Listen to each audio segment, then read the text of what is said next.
দুই এসপিউ জওয়ানের গুন্ডাগিরিতে গুরুতরভাবে আহত 16 বছর বয়সী এক নাবালক ছেলে। কাঞ্চনমালার লক্ষ্মীছড়া রামকৃষ্ণ উচ্চতর মাধ্যমিক বিদ্যালয়ে দীর্ঘদিন রয়েছে একটি এসপিউ ক্যাম্প। বর্তমানে এই ক্যাম্পে পুলিশ একজন ইনচার্জ, দুই এসপিউ জওয়ান রয়েছে। ইনচার্জের অনুপস্থিতিতে প্রায় মদমত্ত অবস্থায় আচমকাই 16 বছর বয়সী উদয় বৈষ্ণবকে ক্যাম্পের ভেতরে টেনে হেঁচড়ে নিয়ে নেশাখোরের মিথ্যা অভিযোগ এনে লাঠি দিয়ে বেধড়ক মারধর করেন।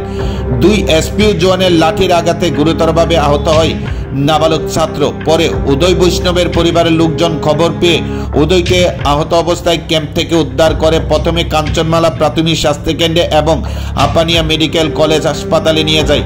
এদিন রাতে স্থানীয় এলাকাবাসীরা এই ঘটনার জবাব চাইতে এসপিও ক্যাম্প ঘেরাও করে। স্থানীয় এলাকাবাসীদের জবাব দিতে গিয়ে এসপিওকে শাস্তি প্রদানের জন্য।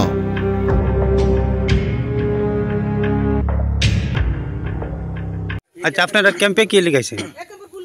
আমার ছেলেরা মাসে দিকে দুইজন লোক ক্যাম্পে দুইজন লোক মাসে দিকে আইছি, পুলিশ দুইজন পুলিশ মাসে দিকে আইছি। কোন সময় মারছে? কোন সময় মারছে?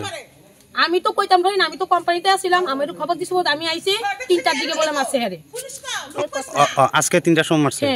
বয়স কত আপনার ছেলে? 16 বছর। নাম কি? হে উদয় বৈষ্ণব। কি করে? হ্যাঁ, পড়াশোনা করে না। হ্যাঁ, আমার লোক একটা কোম্পানির কাজ করে। 8টার সময় যায়, 6টার সময় বাড়ি তাই। আজকে কি গেছে না? আজকে গেছে না। এই মানে কি কারণে মারছে? আমি তো কইতাম হ্যাঁ বলে কৌটা খায়, ড্রাগস করে, নেশা জাতীয় খনি খায়, আসলে কি সিদ্ধি খায়, আসলে কি খায় কিছুই খায় না। তো ক্যাম্পের যে মানে যিনি ইনচার্জ আছে, মানে উনি কি কইছে এখন?